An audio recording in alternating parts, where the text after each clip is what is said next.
Salut à tous, bienvenue chez Labadoué. Alors aujourd'hui, petite vidéo concernant la cuve à eau. Hop, je vais peut-être même mettre comme ça pour le soleil, pardon.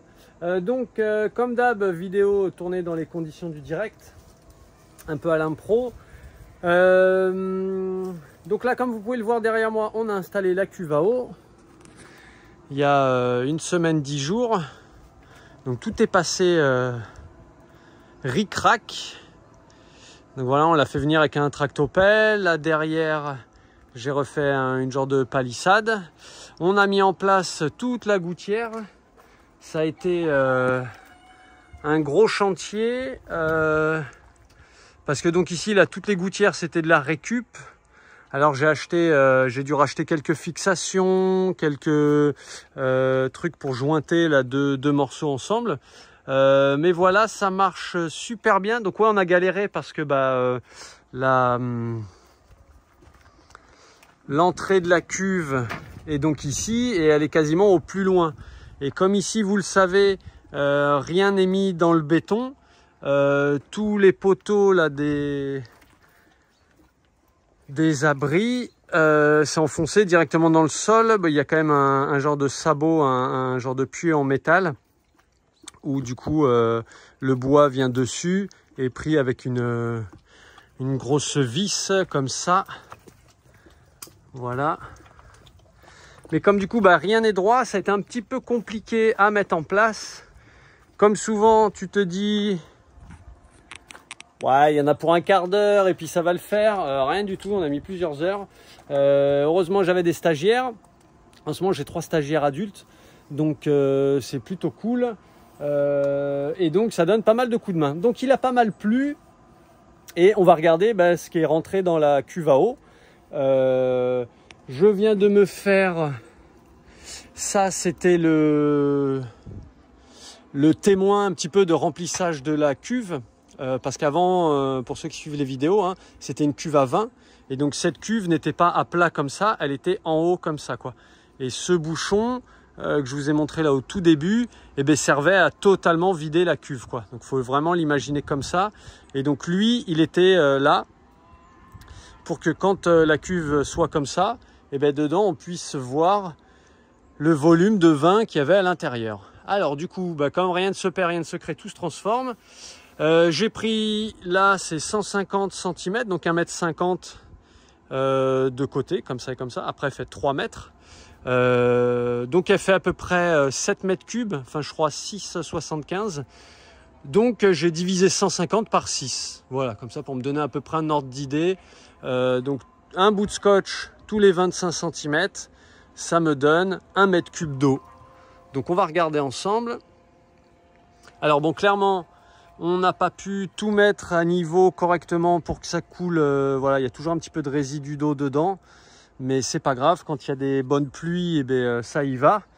Mais il y a un petit peu d'eau. Voilà, pour les oiseaux, c'est pas très grave. Alors, voilà comment ça se passe. Ici, pareil, elle se relève un peu. Il va y avoir un petit peu d'eau qui reste coincée dedans. Mais ce n'est pas très grave. Et donc, dans les conditions du direct, voilà, donc j'ouvre un petit peu pour éviter qu'il y ait des oiseaux ou quoi qui rentrent dedans.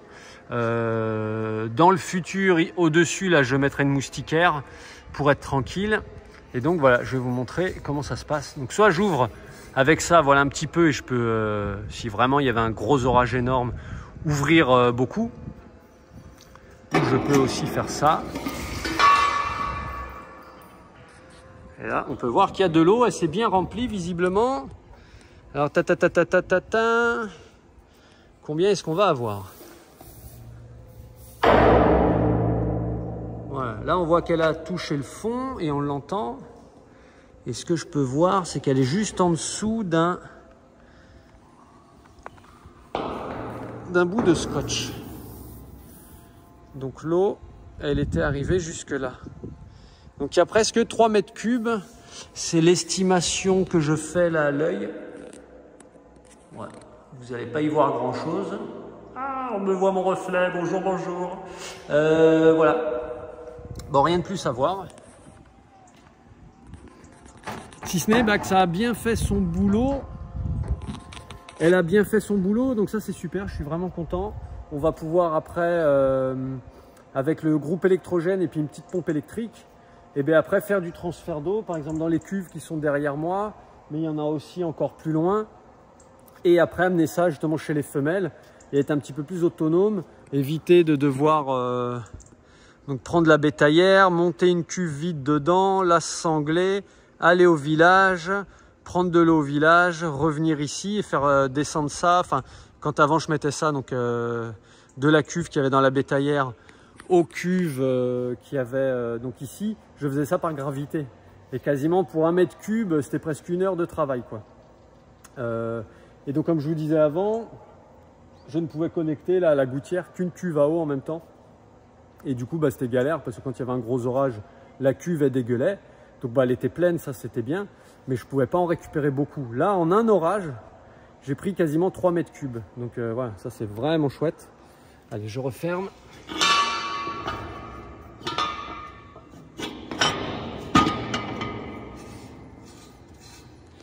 Et là, comme il va pas vraiment pleuvoir là ces prochains jours, eh bien, je vais la fermer complètement. Ici, il y avait le vieux joint pour que ça soit, il venait dans la gorge là ici, pour que ça se plaque et que ça soit vraiment étanche. Moi, j'ai pas vraiment besoin que ça soit vraiment étanche. L'idée, c'est quand c'est bien fermé, les moustiques ne peuvent pas rentrer.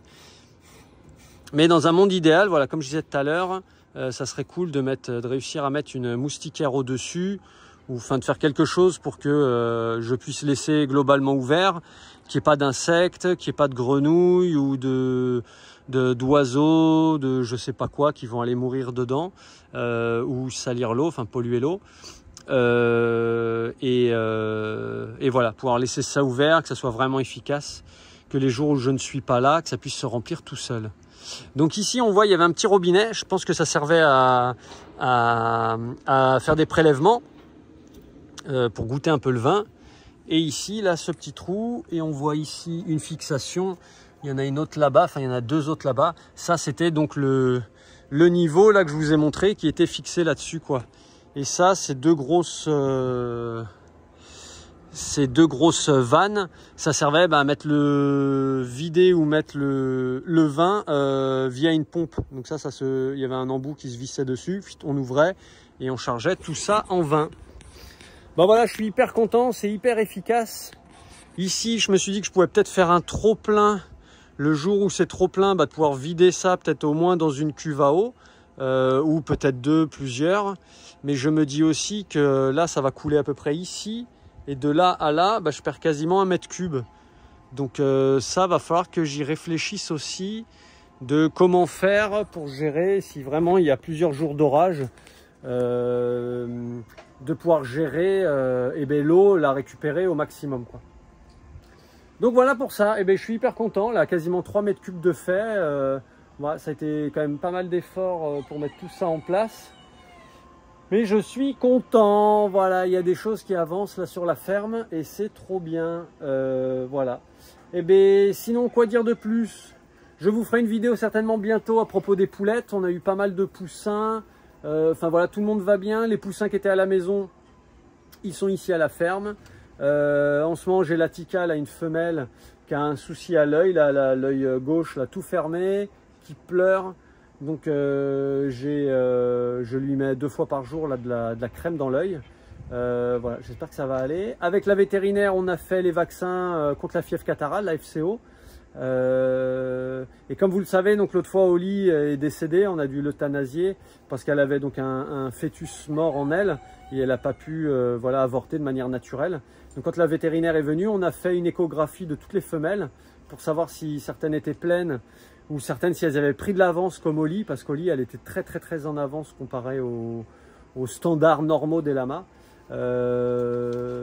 Sur les femelles, il y en a possiblement 2 qui seraient gestantes, mais on va refaire un point dans 2 mois où là les choses seront plus avancées et moi ça va me permettre de pouvoir surveiller les femelles bien plus efficacement. Si je vois qu'il y a une femelle qui est potentiellement gestante, qui a un petit souci, là c'est direct alarme, et on fait vite ce qu'il faut, quoi, sans laisser traîner, enfin sans se dire allez je prends 24-48 heures d'observation.